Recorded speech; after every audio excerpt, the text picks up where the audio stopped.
For quite a while, I felt that the discourse on design leadership is somewhat dominated by a small group of individuals, typically men, typically white. With this series, I aim to elevate new voices to take stage in the discussion on design leadership. I can promise you there is going to be a lot new to learn. Design Voices Elevated is a short video series curated by me, Marzia Arico. In this episode, we are in London meeting Remya Ramesh. All right, Remya, thank you so much for your time today. Shall we start by hearing your story? What's your story? How did you get to where you are today? That's a great question. I grew up in south of India, a place in Kerala called Talasheri, which is a small town. And I was fascinated by computers from a very young age. Maybe around 10 or 12 was when I first saw the computers. And I decided I want to get to know this machine. I have no idea, and my family couldn't have one for me. But eventually, I just got into that fascinating world of wanting to understand and learn the world of computers. So since I was 15, I took computer science as my major, and I graduated with a computer science engineering in my bachelor's degree. I thought I'm going to be an amazing engineer because I love solving problems. I love, coding and everything to come with it. But what I realized when I entered the workforce is I don't want to code, because someone else gave me a specification document to build stuff. I want to know what am I building? What is the problem I'm trying to solve? What is the customer trying to do? So that curiosity and wanting to understand deeper led me to move from engineering to design research. So that was kind of my first entry into the world of design.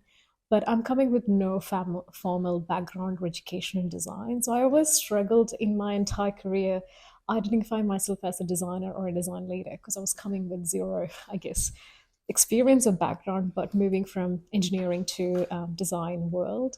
But the last 17 years, I made it. I've made it in the sense that I stick with the same track. I've learned, make sure that I'm in opportunities where I'm constantly learning and evolving. And some of the conscious decisions I've done is make sure that I'm surrounded with people where I can learn. I think that is my key part to just keep up to date with the industry and where we're going.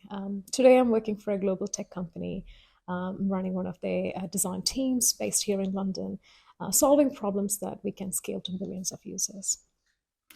And so, what is design for you? I mean, I think you touched on it when you said, really trying to understand why we do what we do. Yeah. But what else? What does design represent to you?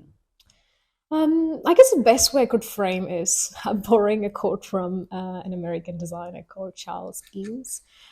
He said, design is a plan to arrange elements in a way to accomplish a particular purpose. Again, I'm paraphrasing it, but something along those lines. Yeah. I love that definition. I don't think I or anyone could top that definition.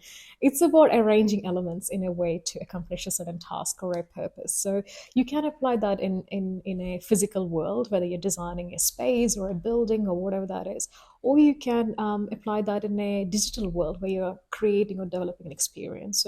So I love that framing of what design meant and what design means that within an industry. It could be problem solving. You're identifying something that is a pain point or a challenge, and you're solving it for a number of users.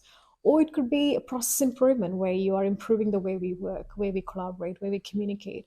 Or it could be improving an existing product or anything, a service already there. So it can be applied in many ways. But for design, it's about problem solving for me fundamentally, and again comes from that engineering background perhaps, but really making sure that it's creating a value to the society, to the broader world.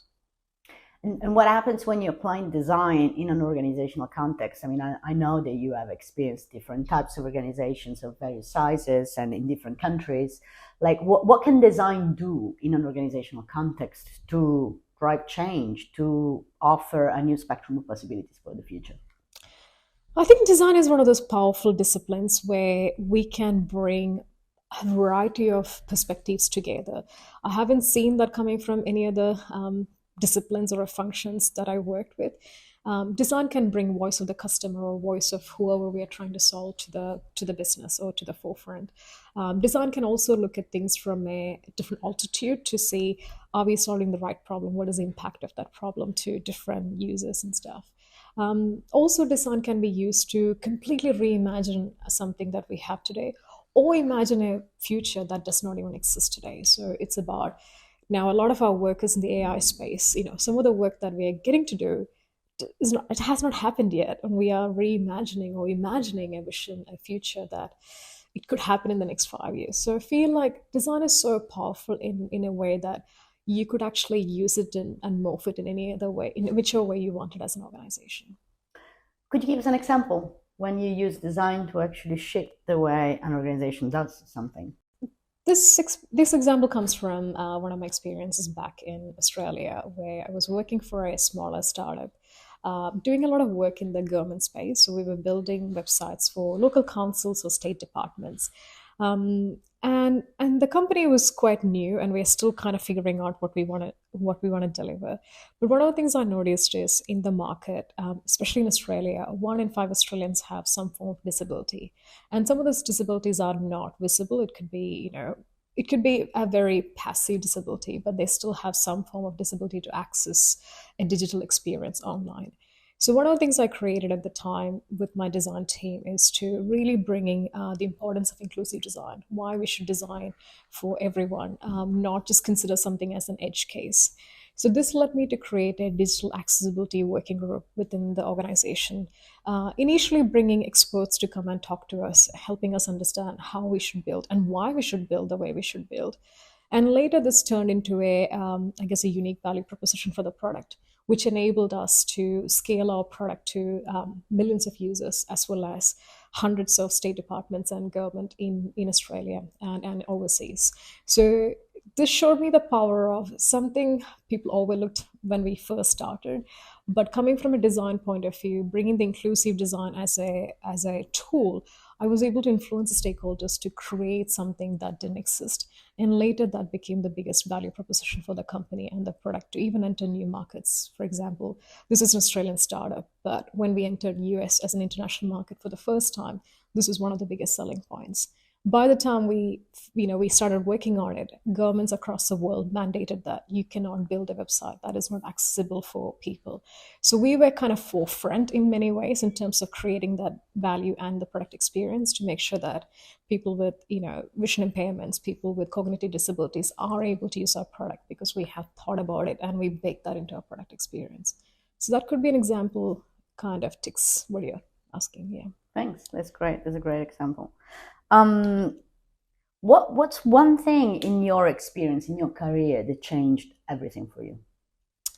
Going back to my story that I entered design with zero formal education, I struggled at least for the 5, 7 years having the title designer or a design leader because I kept thinking, and also early on in my career, a few people probably called out, "Oh, you're not a designer because you are a researcher. So why are you calling yourself a designer?" So I always struggled with that imposter syndrome. And I remember one of my mentors at the time, Cameron Rogers, he mentioned, Remya, some people are, heads people, some people are hands people. You don't need to have, design, interaction design, visual design background to bring the value of design to an organization or to the society. You are a heads person. Tap into your strength and don't worry about your weakness all the time. It was a bit of a game changer for me. I know it's very simple, but up until that point, I was so focused on improving my weakness, and I was thinking of enrolling in a visual design course and really getting formally educated as a proper designer. But I realized that's not who I am. My strength is bringing a bunch of people together, rallying around a common vision, and getting a massive amount of work done. That's who I am. And my superpower is bringing the best in people. I love building teams, creating them to high performing teams, and delivering amazing work. And I just started focusing on that. And then my career flourished because I was operating from a fear up until that point that, oh, people is going to figure out that I'm not good at what I do. But then suddenly switching that to who am I and what my strength is really enabled me to unlock my full potential. This is a great learning point, I think, for everyone out there, because I know that a lot of designers really struggle with imposter syndrome and really struggle to operate from a perspective of strength rather than one of weakness. So I guess for you, the tipping point was having a mentor that really advised you and supported you in doing that. But what's your advice to the people out there that are experiencing the same problem? I guess for me, one of the biggest, if I reflect my career, what really took off my career is having a personal board of, mentors or sponsors that I was able to find in Australia. I moved to Australia in 2010, and before moving, I didn't speak English, so language is a barrier for me. I understand that it's not in my everyday language. So I'm moving to a country with no language proficiency, no network. I didn't grow up in Australia, so I have no, network or colleagues or friends that I could find.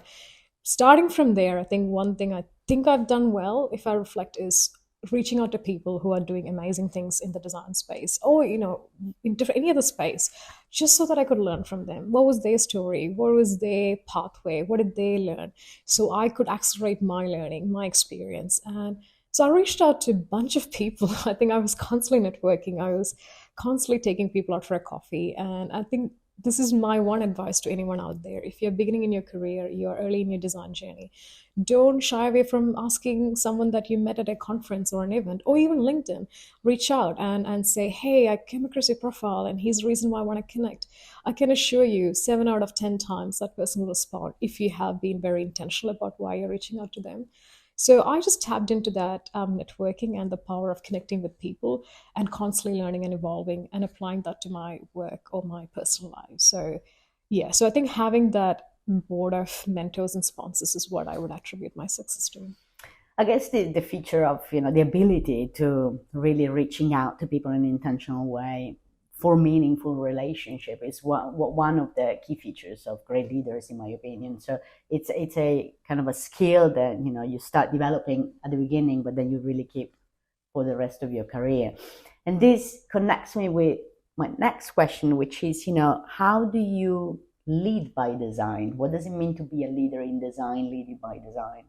I think the first thing I've done is I do not really identify myself as a design leader in an organization.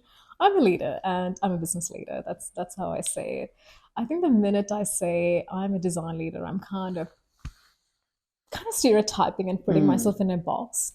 I might be a design leader for my team, my direct team, but I come across as a leader for my peer group and my, senior management because I want to actually represent the voice of the customer as well as the voice of the business, what we're trying to achieve.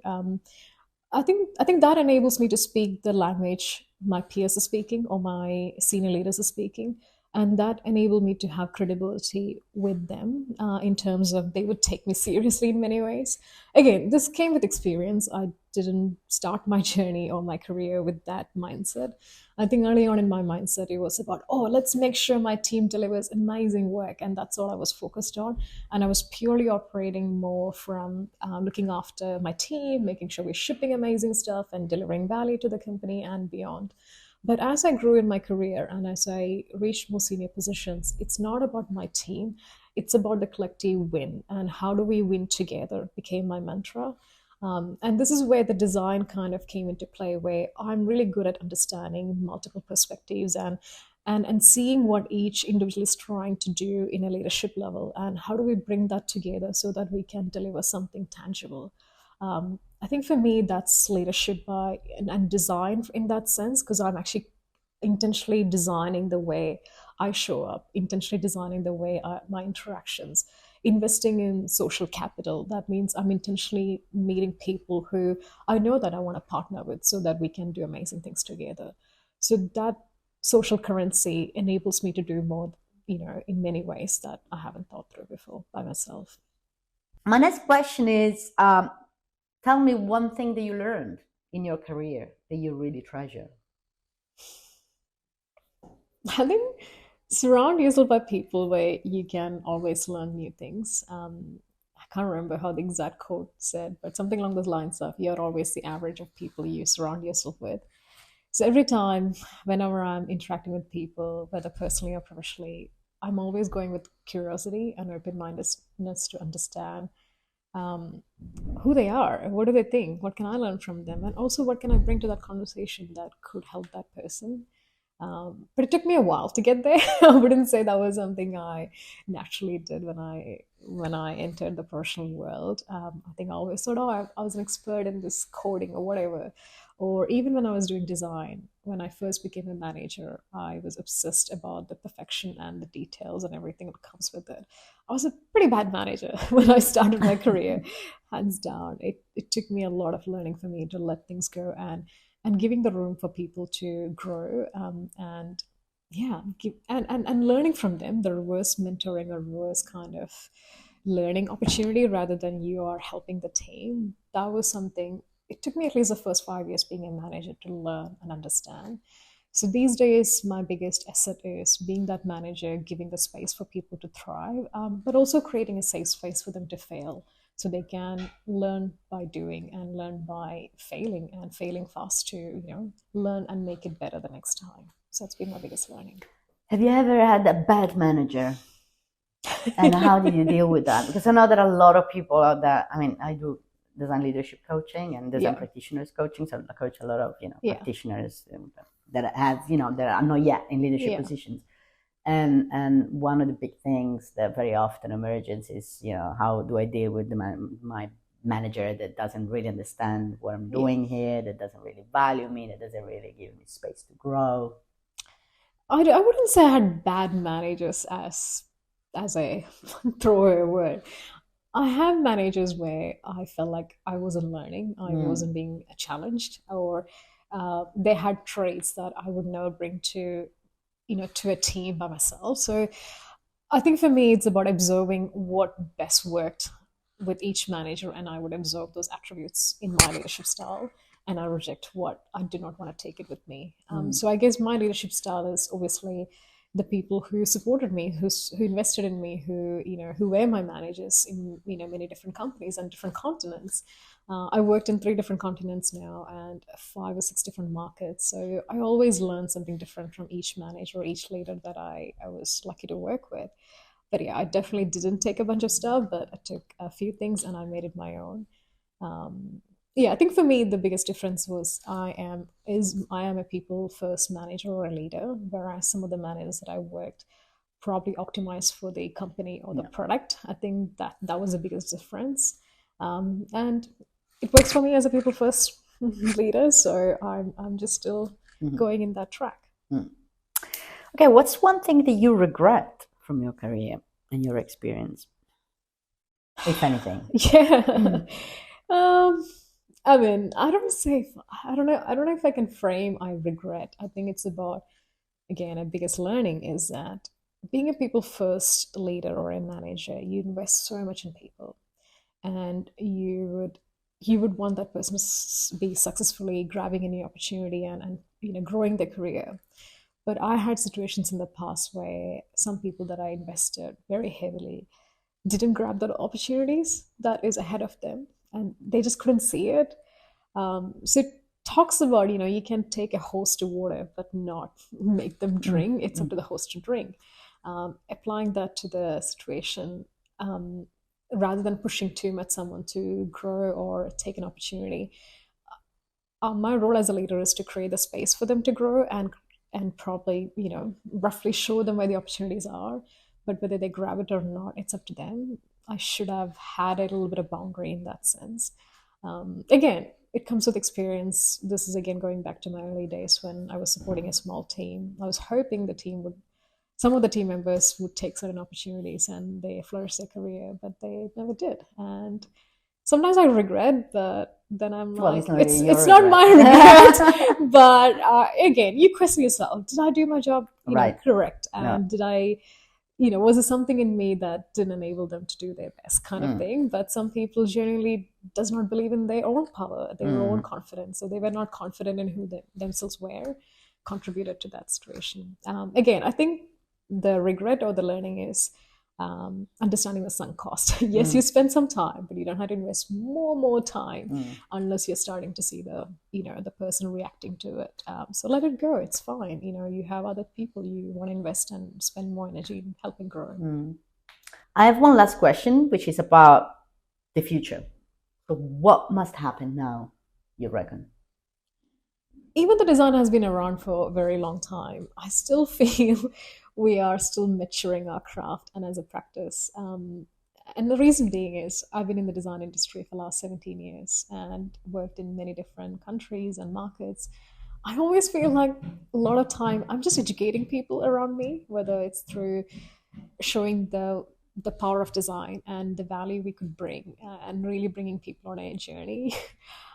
Sometimes education takes up too much time that we are not delivering enough value. So I wish that was different, or that ratio was a little bit different. So I guess my hope is, it's not about what design can do, it's about how can we all create value for the future. And not just within a company or within a siloed effort, but it's about creating value and positive impact for the people around us and the broader communities and the world in general. I know it's such a extrapolated definition, but I feel like there are a lot of companies doing amazing stuff, but we all are doing very commercially in siloed ways. But what can we do collectively from a humanity point of view? So you mean as society, like outside of That's kind of right. the organizational context? Yeah, organizational context. I feel like technology has the power. Again, my experience is technology and tech world. Technology has the power to unite the world and divide the world. And we are seeing with so many political unrest that's happening all around us. And I strongly believe technology can be used for good and benefit the collective humanity. Perhaps we could have stopped some of the war, because some of the ways technology enabled the war that we are seeing today. So I think deeply about it. I don't have the answers, but that's something I encourage everyone to think and see how do you use our skills and experience to create a better world, and that we are proud to leave behind as a legacy. Thank you so much for your time, Remy. Thank You're you so much welcome. for being with us. Thank you for having me. Appreciate it. I hope you enjoyed this episode. Feel free to share it with your network. And if you want to support my work, please subscribe to designmavericks.substack.com. See you next week.